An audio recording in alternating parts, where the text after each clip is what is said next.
और हाँ दोस्तों, आप लोग अगर नया है मेरे चैनल पे तो आप चैनल को सब्सक्राइब करना ना भूले और अच्छे से ऐसा ही वीडियोस में बनाते रहता हूँ। तो चलते हैं, स्टार्ट करते हैं।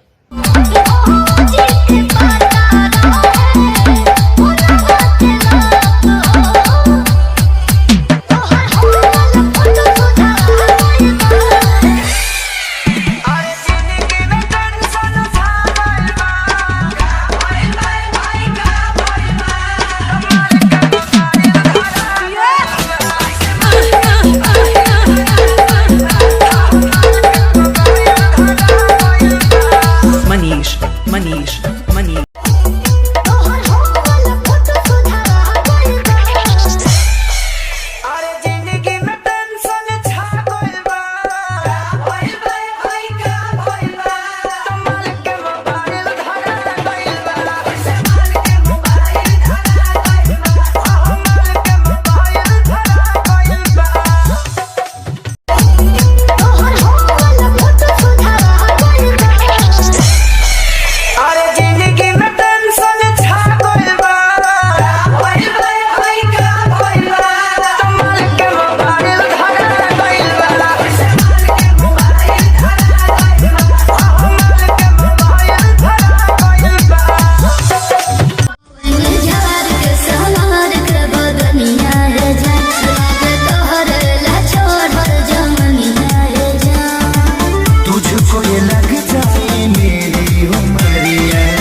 सुनना अरे गुजरे नजरी से जब ते गुजरिया धड़केला जोरे से तो कही गो दिल बाबे सीना के भीतरिया उहो दिल लागल बा तोरे से।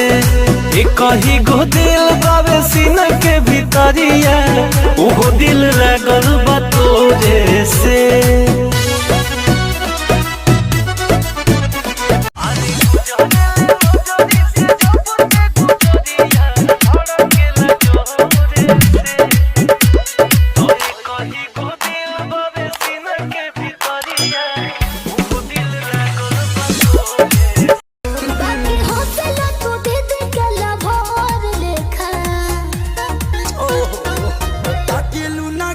नजर लेखा लागे लील जय बुधान अजगर लेखा अरे ताकेलू नागिन के नजर लेखा लागे लील जय बुधान अजगर लेखा। खड़े गोटबू का हां तो बात कर रही आई हो दादा बाजेला पनोंगिया तो लागे नहीं ओंगिया रोटिया में भैया हमर भौजी के संगिया जानू हो जाले जब सुते बलब कब बारे आ कब बुंदे बलब कब बारे आ कब बुंदे बलब कब बारे आ कब बुंदे।